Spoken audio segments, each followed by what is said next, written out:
They were gonna put, they were gonna put a bus route or a bus lane through their property and everything else, and that That fizzled. fell through, yeah. Yeah. So, but yeah, we'll get that, the loading zone put up for buses only, so. that'll- Yeah, there has, you would think a Christian school parent to be cooperative. No. Not at all.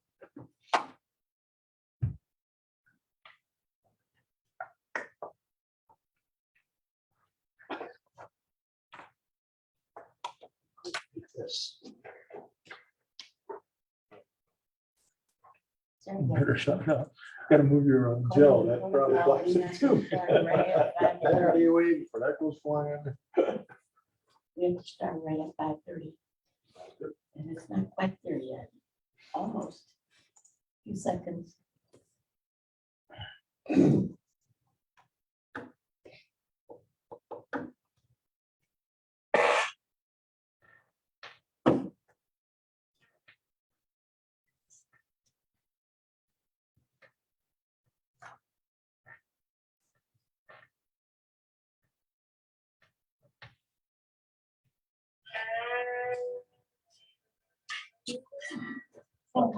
Give you a little musical intro to it, pre-meeting, make that. Could put on the Jeopardy. All right, thank you. Good afternoon, everyone. The hour being 5:30, I will now, September 27, 2022.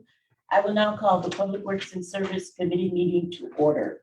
Mr. Pritchloff, may we have a roll call, please? Thank you, Madam Chair. Alder Jones, Present. Alder Peak, Present. Alder Paffrath, Here. Alder Perez, Present. and Alder Land. Here. Thank you.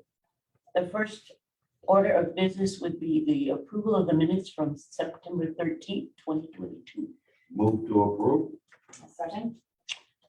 Been motion and second to approve the minutes of September 13th, 2022. Any discussion, corrections on the minutes?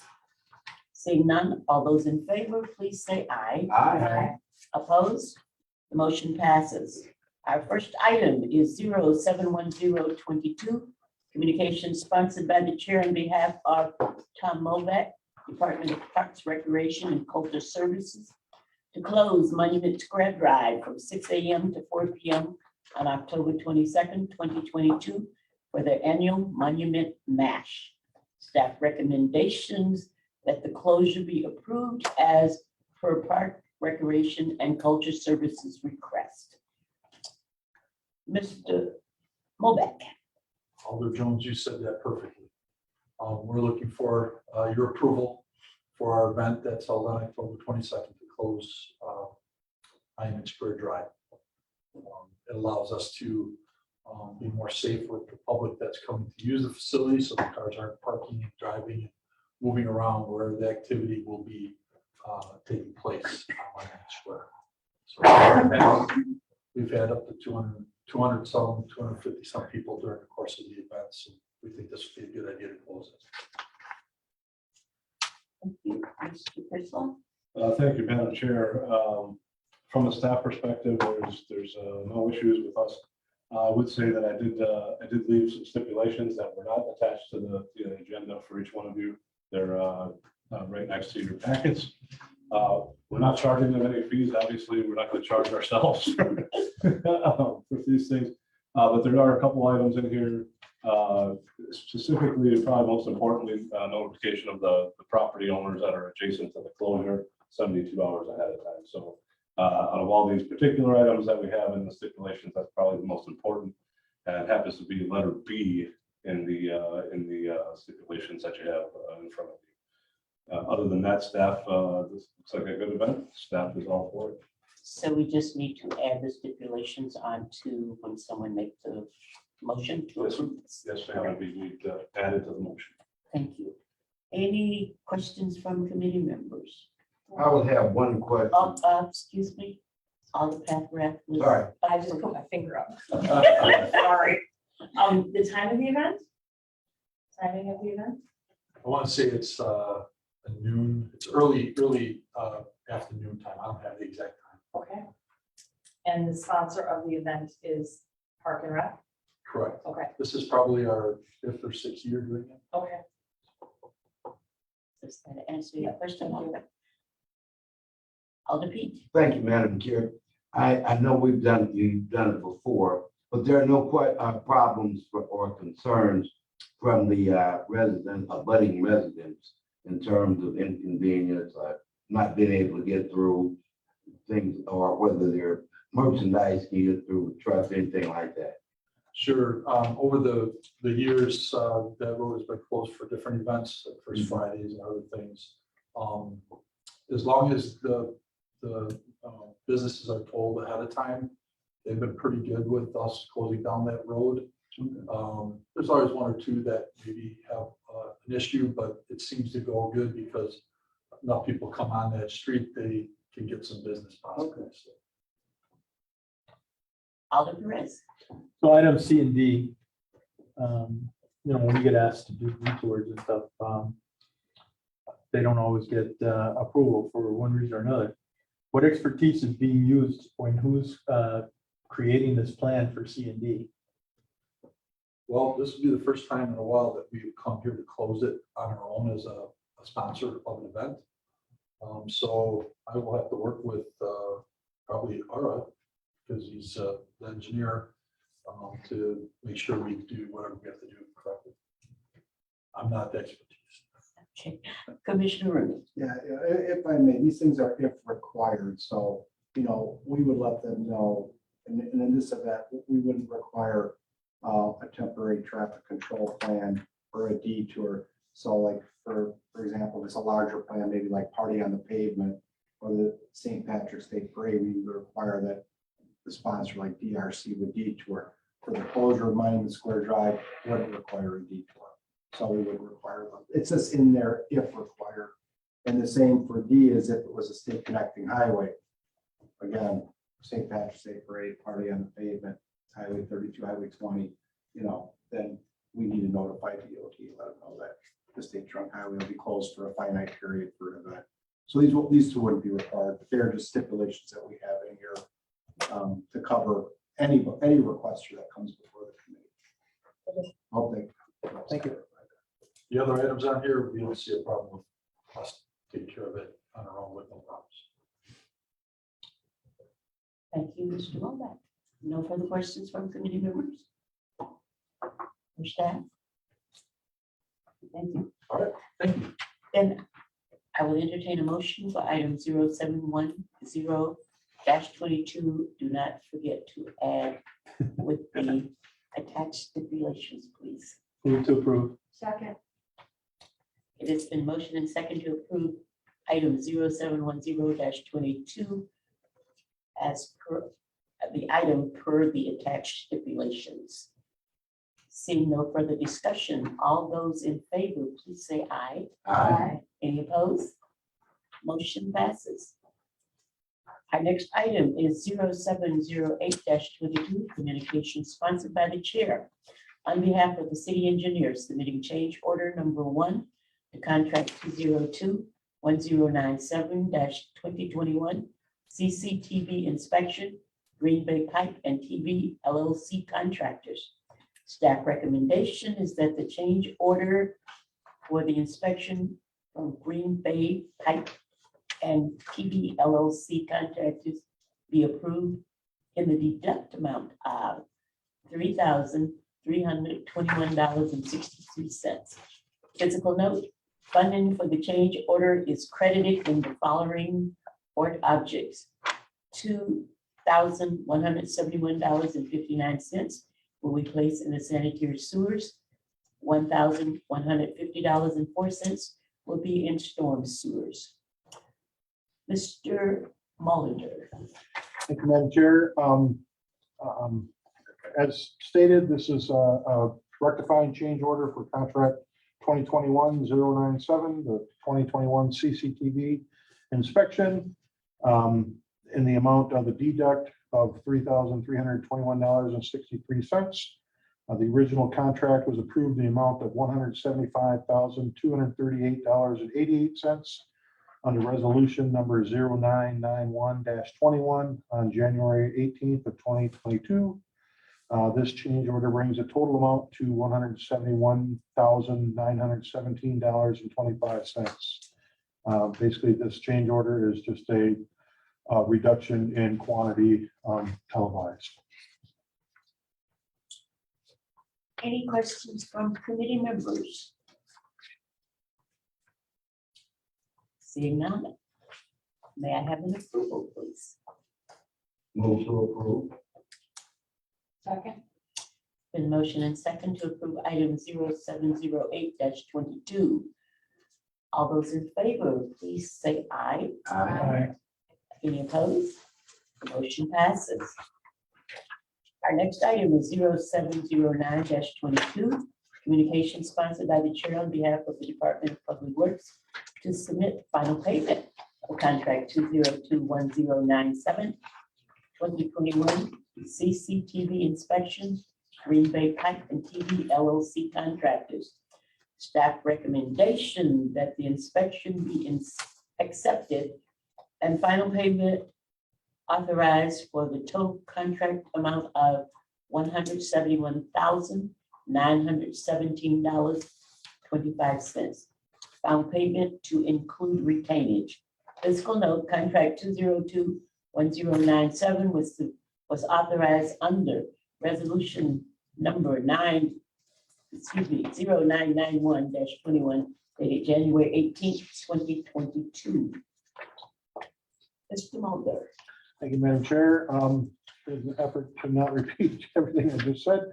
The work on this contract, 2021-097, has been completed, and Green Bay Pipe and TV is requesting final payment in the amount of $171,917.25. This, was approved earlier this year, and we just approved the deduct change order.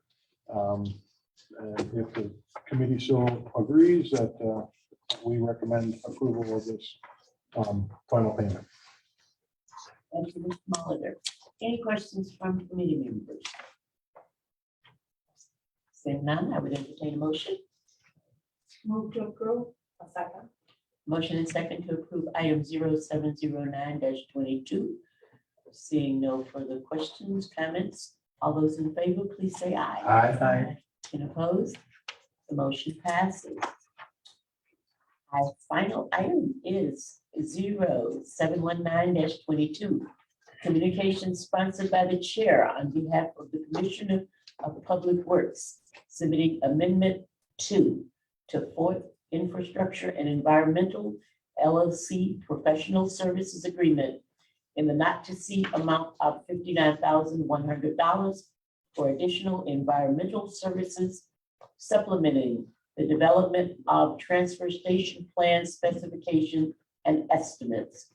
Staff recommendation that the amendment number 2 to the Fourth Infrastructure and Environment LLC Professional Services Agreement for additional environment services, supplementing development of transfer station plans, specifications, and estimates be approved, and that the mayor and city clerk be directed to sign the amendment. Fiscal note, funds to defray the cost of the amendment are available in Ort Object 45040-57110 DPW Land Improvements. Mr. Fritzlaw. Thank you, Madam Chair. This is a request to approve Amendment 2 to our professional services agreement with Fourth Infrastructure, who's assisting us with developing a transfer station plans at 6300 21st Street, which is the proposed site of the new transfer station facility. Part of that transaction was for us to acquire the site and conduct a phase 1 environmental assessment on it. That phase 1 assessment was completed and reviewed by our consultant, in this case, both, as well as, so we have not only the phase 1 was takes a look at the history of the site. There's no digging or anything like that taking place. It's just historical fill, historical types of development, types of things. We're also right next to the Kestrel Hawk landfill. So there is known groundwater contamination at the site. And It was initially identified approximately 1990, and there is a remediation system in place since that time. Recovery wells and monitoring wells remain on the site, and based on conversations both has had, along with city representatives, with WDNR and Republic, which is the owner of the site, or the owner of the landfill rather. It will remain at the site for the foreseeable future. So in other words, when we build our transfer station, we're gonna have to maintain those things. Groundwater, so we've got groundwater that's contaminated at depth of 40 feet. It's currently being regulated under WDNR regulations. So it's currently being regulated by the folks at Republic, and will continue to do so after we build that transfer station. So due to that contamination, we need to put together a narrowly focused the site investigation report and remedial action plan, and a couple of other things to satisfy the requirements of the Wisconsin Department of Natural Resources, which gets me to our scope of work next. So we've got 5 tasks. The first is project management, quality assurance. There's field investigations that have to go on. We have to do some soil borings. We have to do some checking. Now, getting back to some of the work that we have to do in the field. We're going to try and minimize that to the footprint of the building where we actually have to do the majority of the digging. We're not going to be all over the site taking all these things, only where we're going to be affecting the existing soils and possibly seeing some of these contaminated soils. So task 2, that's part of the field investigation, which is soil borings and other things. Soil borings are actually going to occur next week. So we're moving forward with that. The laboratory analysis and validation, and of course the reporting, which is the site investigation report, the remedial action plan that goes along with that. We have to provide the DNR a plan of attack, how we're going to deal with the soils that we dig up in that particular footprint. So how are we going to handle them? Where are they going to go? That type of thing. And of course, materials management, which goes towards what I just talked about. So, and lastly, we want to get the site closed. And what that means is that once that site is closed, it's essentially the remediation is done. The action plan has been accepted. Same with the materials plan, and we can move on as if that site was not contaminated. Cost $59,100 for these particular tasks. They are going to be required in order for us to move forward with the transfer station. So not cheap, but necessary. We recommend approval. Thank you. Any questions from Alder Pete? Thank you, Madam Chair. Exactly what will the his consultants do at this point? So there seems to be a lot of things that have to be dealt with currently as well as the future, as well as maintaining. So we are, because we have a tight timeline. The Custer Hawk is going to close in mid-January, so we have to have an operational facility as soon as possible, or we have to spend a lot of money in a transition plan. So there's a few things happening at once. That means all these remedial action plans, this environmental work is going on concurrently with, we're currently going through a design of the facility, where it's going to be placed, how it's going to look, all these types of things. There's about 2 or 3 things going on at the same time, only because of our tight time frame.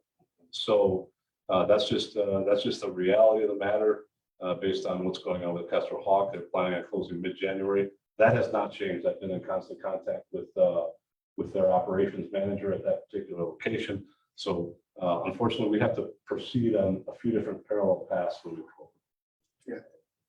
Madam Chairman, Commissioner. in addition, so when we brought the original proposal to the committee several months ago to get this started, there was a small item in there for environmental. Okay, now the reason this is ballooned into a bigger item is because the site that was selected by the city has known contaminants at the foot of our existing landfill. It's got groundwater contamination. It's got soil contaminations. We've got a groundwater monitoring system that needs to be maintained. It needs to be monitored, it needs to be reported out. So everything that we're doing this site, in addition to sticking a shovel in the ground, which will affect those contaminated soils, we have to have a way to manage those soils to the DNR's satisfaction. We also have to make sure we maintain in the groundwater monitoring system as well. So the way we're also jockeying the various options and footprint of the building, and Ron and I and some members of our field operations management team have been working with the architect and the engineer to come up with various layouts that minimizes these things. We don't want to impact the groundwater monitoring system. We want to set the building where we're going to do the minimal amount of earthwork, find the, based on the topography of the site to minimize those things. So we've been doing that for about the last 2 weeks on a continual basis. And now that we have an orientation of the building, we're meeting one more time internally. They're going to know exactly where the footprint's going to go. Again, soil borings are being taken next week. Those are obviously to deal with the type of the soil, the contaminants. We also are doing that to see what the structural strength of the soil is as well, to determine how the soil can support that building that's going to be built on top. That determines what type of foundation system you need to build the building on. So, this is the quid pro quo you get when you want to pick a site maybe that's not in my backyard and avoid the NIMBY thing. There were, many sites that we looked at and evaluated and gave to the administration to decide on which site to move forward with. Some sites were cleaner than others. Some sites had already had the environmental situations taken care of, remediated. But this one obviously was in a location where it's next to an existing landfill. It's a great place for a transfer station. We've been bringing, refuse material there for the last 60 plus years. And it's a good location in that regard, but as far as being a good neighbor, but it's a location that costs money to address some of the environmental issues that we need to take care of. And we need to be good stewards, obviously, of the land and of the groundwater there, for the DNR and for the neighbors in the area too. We can't make sure this contamination, isn't handled properly. So, and the DNR is a pretty regimented and rigorous program that you have to go through to make sure that you're addressing those issues to their satisfaction. And like Ron said, it's not an inexpensive, it's a necessary task to move forward on this project. So.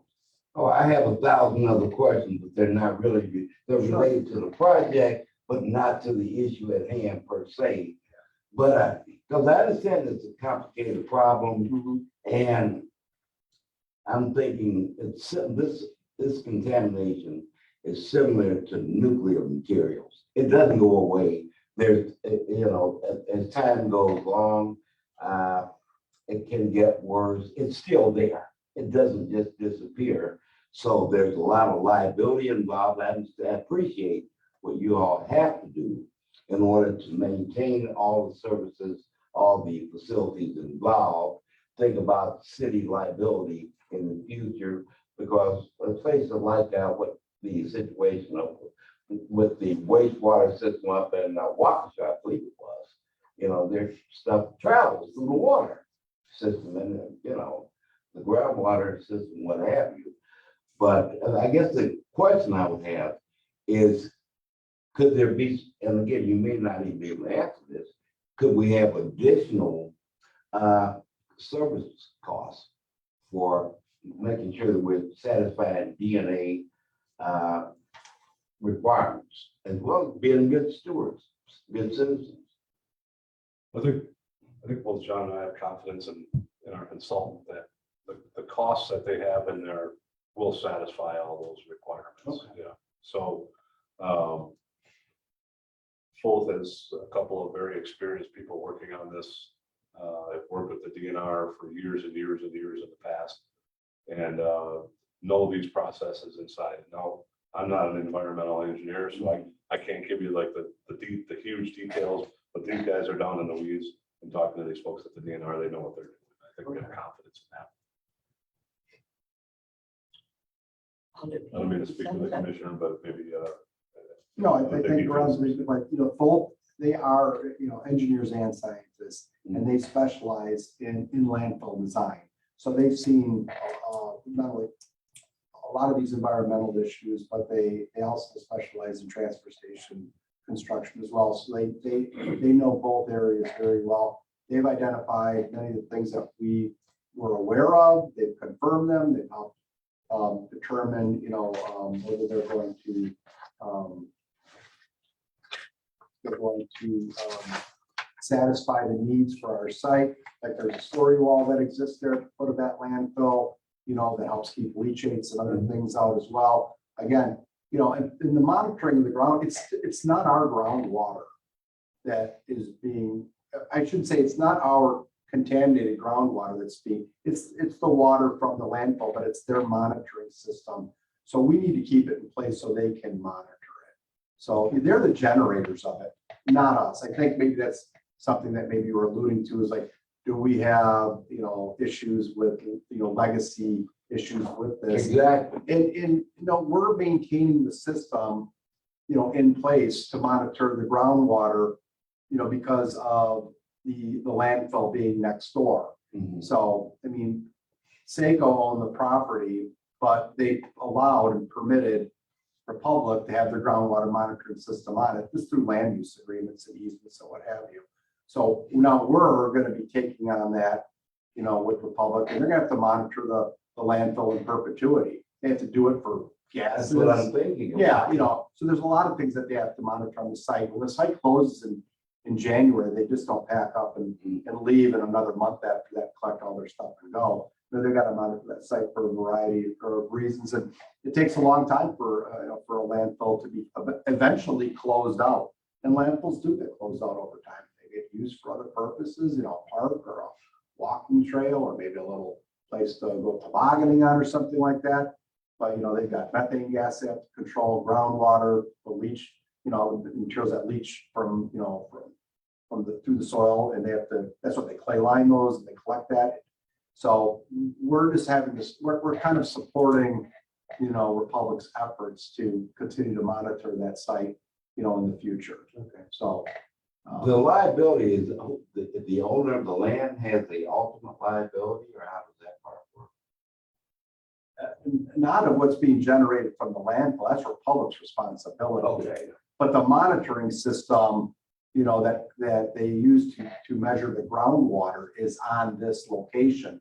So the DNR wants us to maintain that system so they can eventually maybe get closure on the site. But it's going to be their responsibility ultimately for the disposition of the reporting and of the groundwater, over time. So if some things happen, especially in the future, if there's some liability issues and et cetera, people are claiming they got, like happens in some of our neighboring states, somebody developed cancer and they tie it back to this. Republic has that liability, even though they probably come after us because of the way lawsuits and insurance work. I suppose anybody, could, it's a litigious society, but, at the end of the day, the landfill itself is the one that's generated all the environmental concerns out there.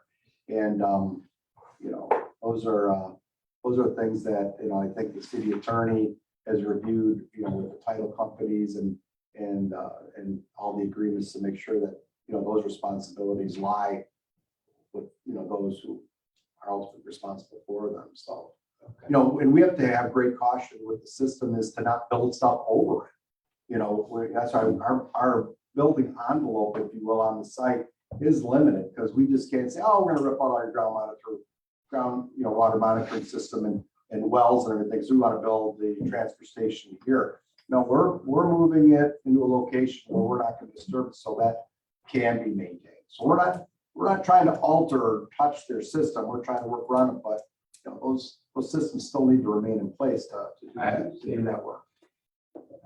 Appreciate it. So it's like I said, it's part of, you pick a site like this, sometimes you can't have the sweet without the sour. It's a good location, to put a transfer Right, yeah, station, but it's got other concerns, we might have picked a cleaner site, but it might be something that is not as accepting by the neighbors or something like that. So, Oh, I understand. Being landlocked, I get it. Yeah. Okay. I have no further questions. Appreciate your indulgence. Alder Perez, and then Alder Patrick. Thank you, ma'am.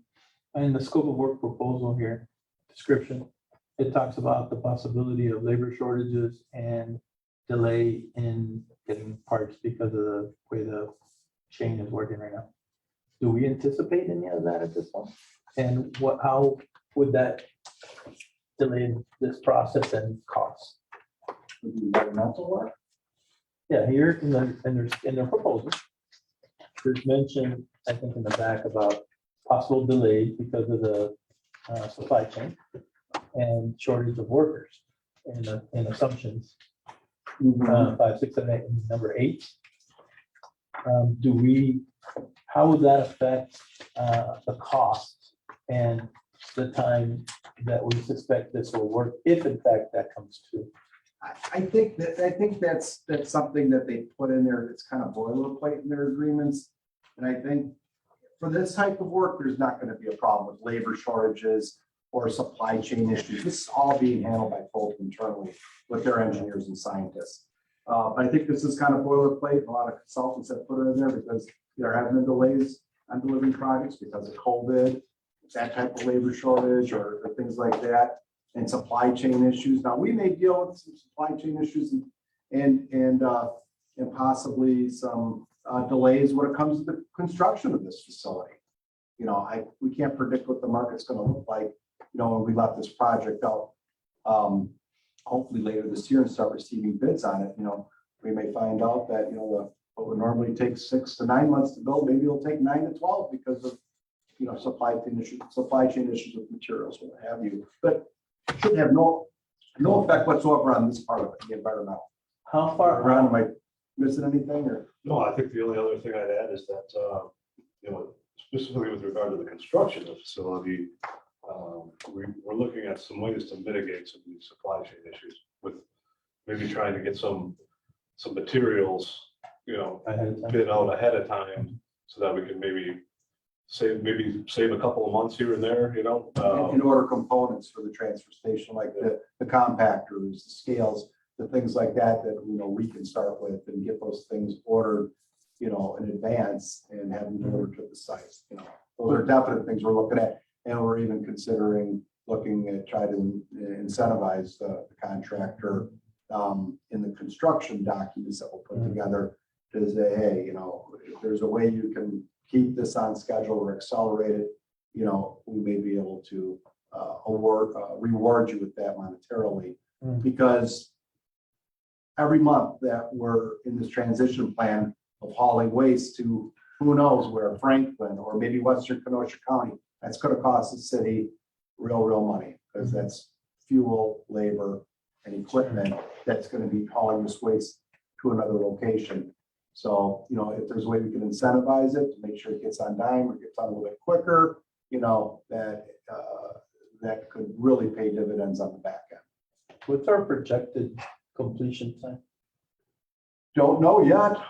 If I had my druthers, we get this plan specs and estimates completed in the next 3 months, get this thing advertised hopefully by Christmas time, open bids, beginning of the year, award them in January. Get the contract signed February, late, probably early March, the notice to proceed, let it get started. And if we're 6 months for completion, you're talking fall. For 9 months, it's probably more likely, you're talking the end of the year. So there's a good possibility we're going to be in this transition plan for the better part of 2023. We'll be hauling to another landfill. Now we have that out for advertisement right now as well. So we're taking bids on who's going to give us the lowest tipping fees. And we already know the mileages and the turnaround time, the windshield time to all these facilities. We're also going to be studying in their proposal too, how much time there is for our drivers to tip and, at the scale and what, because time is all money. So it may be a little longer of a ride to a landfill, but they may have quicker turnaround time. The tipping fees, and we get charged for every ton of material like it's disposed of at a landfill. And that's a tipping fee. So we'll put all these things into the calculus and then we'll determine which landfill we want to do business with during this transition plan, starting in January.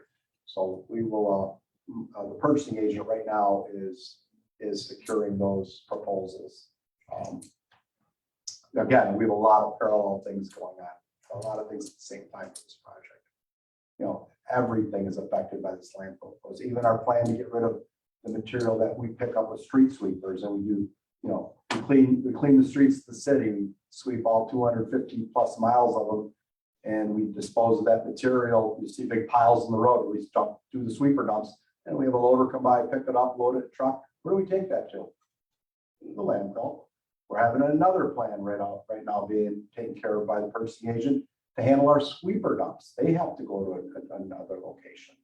So there's a lot of things that we're working on simultaneously to get this project built as soon as possible. And the recent water damage, all the appliances and things you all picked up, you guys dispose of that.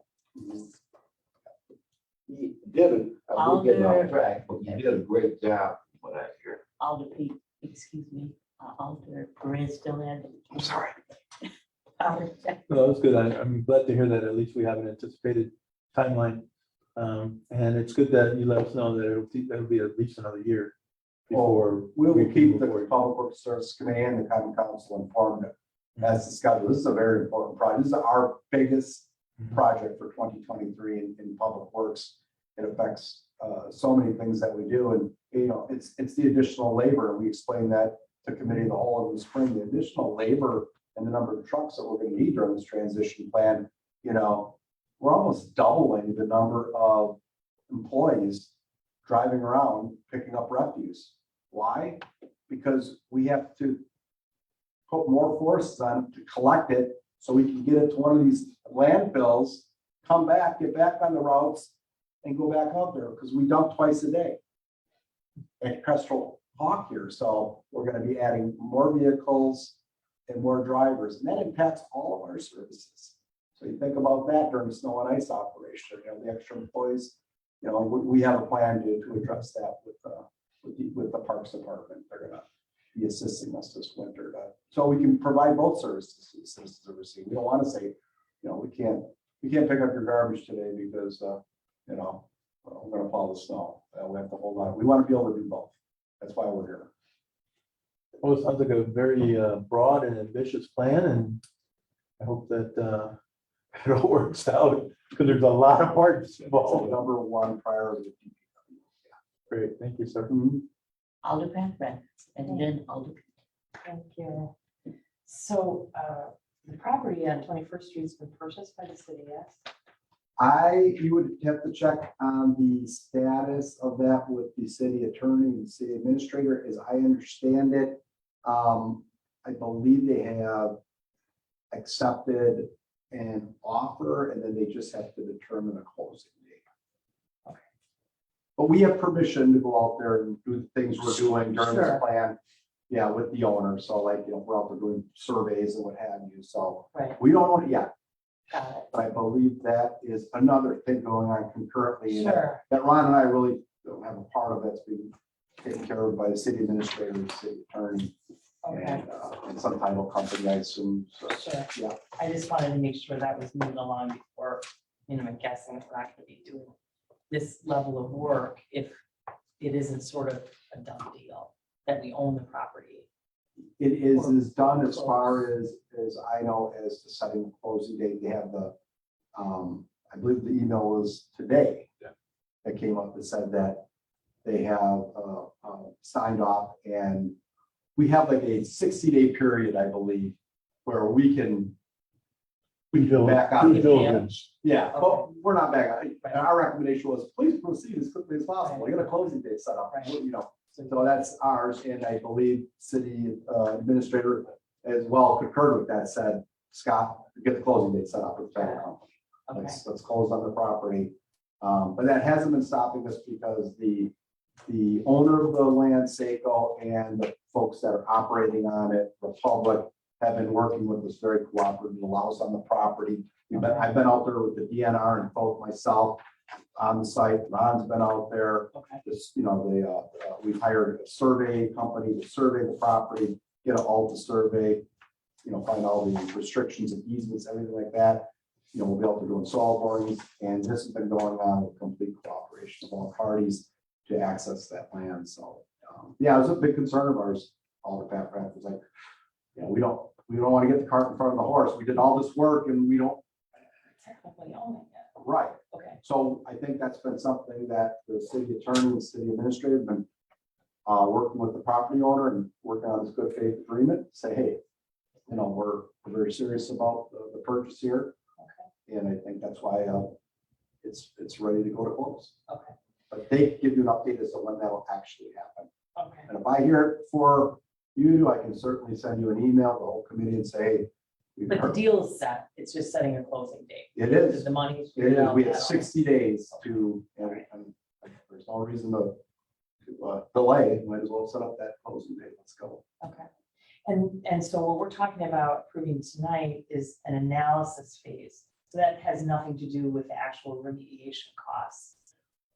Correct? This is analyzing what's there so that we know what the remediation costs will be in the And the budget. plan to manage the soils and everything else. Correct. The actual work that they'll do, whatever the final disposition, that'll be in the construction documents. Okay. And, you'll see that in the CIP when you guys consider the budget for 2023, what the cost is to build this facility. It'll be. That's built in there. Yeah, it's Okay. built in there. Yeah, yeah. And Yeah, so all the, whatever, the earthwork, and the earthwork will include the, the disposition of the material and how it's to be handled and treated. Okay. Mhm. And the ongoing costs of monitoring the recovery wells that are there because of the Republic's use of that land neighboring it, is that going to be their responsibility to pay for and monitor, or is that going to be the city's responsibility to monitor in terms of the fiscal? I mean, I get that it's on the property. I believe that it will be their responsibility to continue to monitor that. We've had those discussions with Republic. Okay, And the main thing was that we maintain the location and access to them. sure. So And all the that, equipment that's out there as well. That's theirs to maintain and monitor and pay for. As a So- clarification, the system encompasses the landfill. We're just talking about the part of the system that's on the property. Got it. So So, the system is bigger than our whole. So what'll Sure. happen Yeah. we'll maintain those wells however we have to, however it's determined in this environmental work. Republic will still come on the property to monitor with the DNR. So we're not going to have people that are going to be going and doing these readings and these monitoring wells. okay, That'll be part of Republic's ongoing plans in association with the landfill to monitor that contamination. okay. And when you say maintaining the wells, that just means maintaining access and not building over them and, okay, Or if we have to relocate, say, the equipment that's used for the monitoring, keep the well placed, but, the device, there's controls out there for this. Sure. We have to move it over here or whatever the case may be, but we're being really diligent about that with the site layout. Site plan is to not do anything that really has to move anything. We don't want to. We want to leave it in place. And even though it's going to be open to the public, 'cause that's where our public drop off will be, Pearl Street won't be a thing anymore in 2024. You'll bring your stuff to the transfer station. If you want to drop off your tire or your TV, that's going to happen out there. That's where everything's going out there now. Even that area, people can't get at the monitoring wells or anything like that. That's all going to be separated. So we're going to preserve those areas. So the public has access to them and can do what they continue to do. So. well, and I'm new here. I think the first city council meeting, I wasn't even on the council yet, but I went to the presentation that you did Okay. about the need for this transfer station and the issue with Pastoral Hawk. And it seems like this is happening And do we not know that Kestrel Hawk was closing? Because this is a huge project and it feels like we're behind the 8 ball and I'm just wondering what happened, Yeah. you know, because So- people are gonna ask and I don't know, I wasn't involved. I wasn't on the, I can give you like the Reader's Digest version of it. I thought the Journal Times did a disservice to the city of Racine and moreover to Public Works and even more over to me personally, saying that essentially like, were we asleep at the switch during this whole thing, which is complete nonsense. So just to give you an idea, the landfill, they, you know, it's always had a finite life to it. It was Sure. going to close. So landfills are permitted by the DNR to a geometric shape. That's what they're permitted to. It's not by the number of tons that goes in there or this or that. It's to a shape and they survey that and they've used different technology over the years to survey, the regular surveying equipment. Now it's gone almost, you know, aerial photography, drones now can survey that. You know, digital scanners are set up and they can figure out exactly how close they're getting to that digital shape. Well, over the years, remember, there's a lot of changes been made to managing refuse and technology. You know, that number one, a lot of the materials are not allowed to go in the landfill that are in there now that used to go there. Recycling has only been the law of the land, you know, in Wisconsin for the last 30 years. So think of all the items that go into your recycling cart. They used to go in there. That helped fill the landfill quicker, right? So with the advent of recycling and people being more diligent about it, and you know, and unfortunately, that's why we go out there and we take some of your constituents when they put recycles in their refuse, solid waste refuse cart. We're like, put a tag on it. Like, nope, we're not picking it up. That goes in the blue cart. Supposed to extend the life of that landfill. So the technology to compact and other materials that have been diverted from the landfill has made that landfill seem to like to last longer and longer and longer. So the last, you know, and I've only been the commissioner for about 3 years now. Prior to that, I don't know what type of conversations were going on with the previous commissioner and Republic as it relates to landfill life. But as soon as I took this job, that's one of the first things I did, started that conversation. So I started this position in October. I was approved by Common Council. By January, I had my first meeting with then City Administrator Jim Pelenak, the mayor, our sustainability coordinator at the time, Kara Pratt, my assistant commissioner, Tommy. So let's get them at the table. We met for 9 months, over 9 months. And we met 4 times, almost every other month. And at that time, they had told us they've got about 3 more years of landfill life left based on projections. So we're like, okay, that's going to get us to 2023. They weren't lying about that. But what they did tell us is that they were very interested in getting a permit to expand the landfill to a new geometric shape. So they wanted to extend the life of the landfill, maybe another 15 years. What that requires, though, is tonnage and a volume to support them going through that process. And for them to go through that permitting process with the DNR for expansion is about a 2-year process. So we were meeting with them about every other month or so saying, are you going to fish or are you going to cut bait? Are you going to go to the DNR and get the expansion permit or are you not? You would never give us a definitive answer. So if you can start figuring it out now, we've got about much land time or landfill time left as it takes for them to get permitted to expand. Now, for them to get permitted to expand, that means they need to have a guaranteed stream of refuse coming in from their municipal customers, from their private customers, because they're not a charity. None of these people are. They don't work for free. They're profit motive. If they don't have the volume of material that's going to come in there to support the cost of that expansion, they're going to close the door. They don't need to run an operation for a loss. So whether they were trying desperately to make sure they had that stream of refuse to make it happen, we don't know what they were actually doing. We've met with them several times. Concurrently, while we were doing that with them, I set up meetings with Kenosha. City of Kenosha has a transfer station downtown. I said, what's the state of your transfer station? Would you be interested in building a joint transfer station? Because obviously theirs isn't big enough to take our material. Theirs goes to Western Kenosha County.